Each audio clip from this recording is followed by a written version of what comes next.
Hey, I'm Candace, your host, and if you're ready to grow your business and build your authority by getting booked on podcasts, I've got something special for you. I'm launching a brand new course that will walk you through exactly how to get booked on podcasts.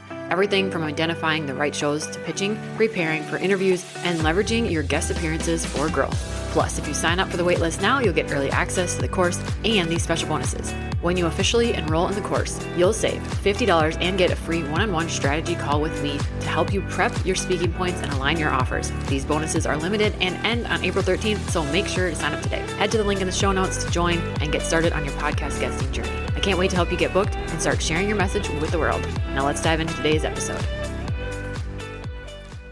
All right. Let's talk common podcasting mistakes and how you can avoid them. Some of these I know about because I did them in the beginning 2-3 years ago. So let me speed up your progress by sharing the top 5 mistakes that I have done or seen and how you can avoid them. So mistake number 1, thinking or wanting your podcast to be for everyone. This is really common. You want to just reach everyone, help everyone, and it's scary to think about talking to a smaller group of people, but they always say, all the marketing people say, if you're talking to everyone, you're talking to no one. That same thing goes for podcasting. So getting really clear on your audience. Who are you serving? Think about your dream client. Who is that person? Think about offers that either you have or that you eventually want to have and sell and promote. What kind of person is going to be buying those? You can also take this into consideration when naming your podcast and also giving your episodes titles, because these are ways that people can search for your topic. So if you can incorporate some of those words that someone would search for, then that's going to go a long way as well. So get specific, get clear. It doesn't mean if you name your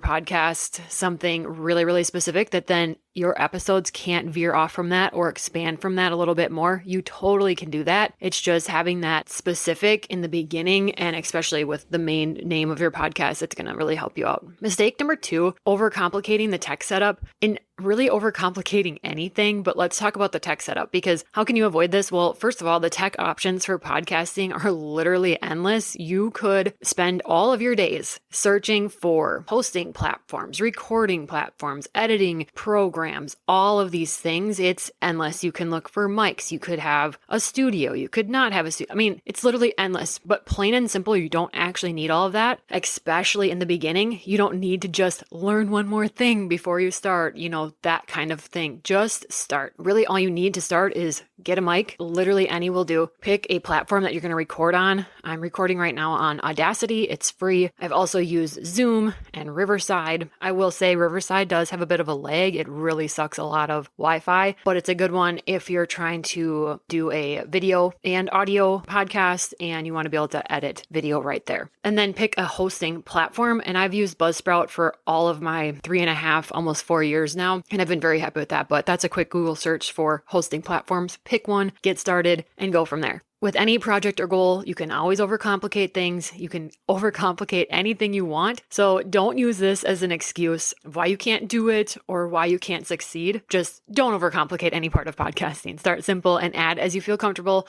and as you have the space to do so. Mistake 3, and this is definitely one that I have fallen into, is having too many guest episodes. Now, if your show specifically is about having guests and you're only having guests, that's different. Most of us have a podcast, obviously to serve and give value, but also to promote ourselves, to share about our knowledge, expertise, and then our offers, right? Ultimately, at the end, you're looking to promote something. You're running a business, right? So having too many guests on and not having enough solo episodes can have people thinking of you as they're really good at interviewing people, and not having them think of you when they have a question about the topic that you coach on or things like that. So for me, I want people to think of me when they have any question to do with podcasting. I want them to think of Candace. So a good rule of thumb is to have at least more than half of your episodes be solo, and even 2/3 solo episodes is best to shoot for.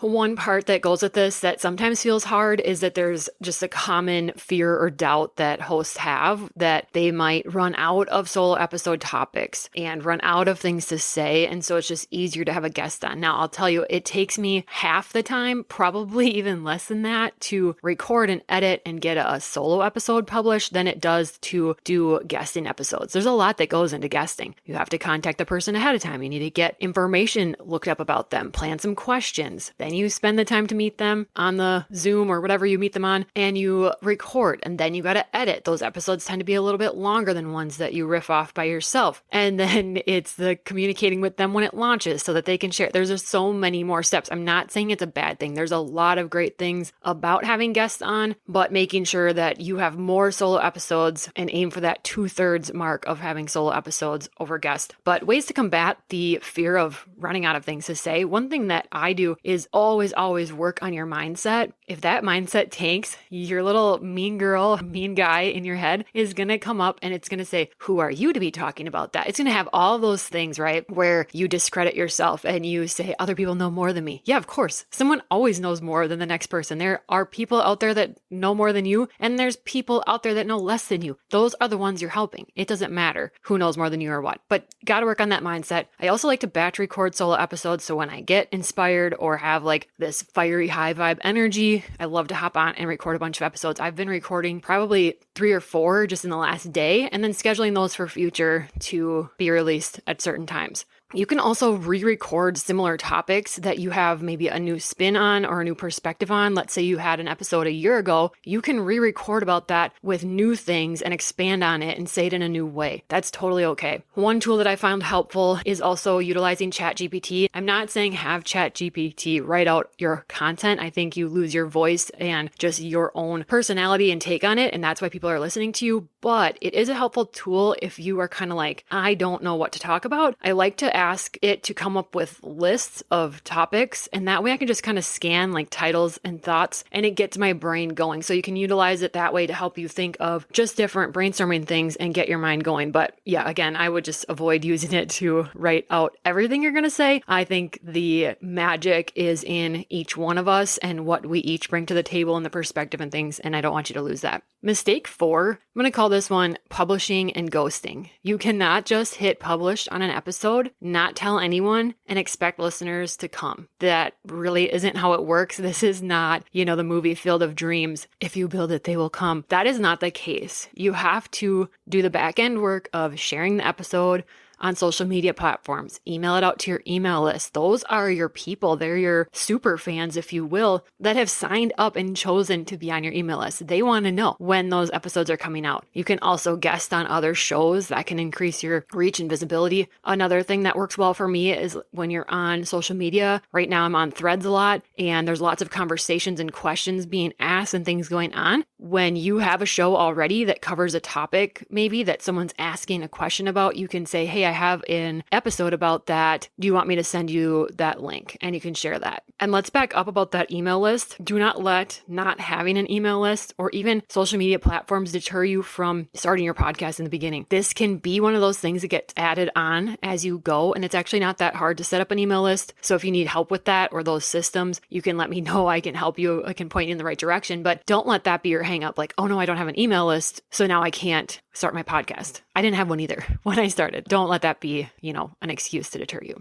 Mistake 5, missing out on engagement or calls to action. Let me explain that. So whether you're familiar with calls to action or not, this is just giving your listeners directions for what to do either while they're listening to the show or to do after the show. One mistake some people make or I've seen happen is that you have this great episode, but then you just stop. You don't tell the listeners to do anything after. And it's not like they're going to do it every time, but it's much less likely that they're going to do anything if you say nothing. So ideas for this could be to tell them to go subscribe to the show, to leave a review, join my mailing list. Those are really simple things to start with if you just need to practice getting in that habit of saying, hey, if you love this episode, go share it on your stories on Instagram and tag me. One simple thing for them to do that also is going to help grow your podcast and to help support you. Other ideas as you grow and get more things in place is to say, hey, grab my free resource about such and such, it's in the show notes, or book a call with me to discuss blank. Head to the show notes. You can link those things in your show notes, or apply to be in my membership with the link in the show notes. Stuff like that are examples of ways to lead people to the next thing. It's really endless what you can do. I will give you an example right now. I'll add a quick call to action of mine right now. I love this part of the game. These are the systems and the setup where we can make this flow and really work for you behind the scenes. So if you want to chat this through through, help make a plan for you of how you could have links in your show notes and what they would lead your clients or potential clients to, and you want to pick my brain, have me help you with that, then head to the show notes and you can book a one-on-one call with me right there. All right, bonus mistake. Number 6, recording episode topics just because you think you should. I'm kind of using like air quotes, you can't see me, but this is going to lead you most likely to quitting, burning out, and just not enjoying what you're doing. And that goes for more than just podcasting. When you do things and take action because you think you should be doing this, you feel like you need to or you're supposed to, it just usually doesn't pan out into being you working in alignment. Your listeners are following you because of you and your ideas, your passions and knowledge. So give that to them. Lean into those times that you're inspired and topics that you're passionate about. Be choosy about the guests you allow on your show. You are the host. This is your show and you get the final say. And then finally, just take advice like mine, like this episode, and pick out what speaks to you and just leave the rest. Not every person is going to have all of the things they say align with you, nor should it. You get to take what feels right, take the advice you like that works for you, and pick that out, let the rest go. Okay, I hope that gets you off to a good start, or if you're in the midst of your podcast journey, you can pivot where you need to grow even more. Head to the show notes to book that call with me. Talk soon. Thanks for tuning in. If you're ready for podcast mentoring, whether it's setup, editing, planning, or guesting, you can book a one-on-one call with me through the link in the show notes. I hope you feel seen, inspired, and like your dreams and goals are completely valid, because they are. See you next Tuesday.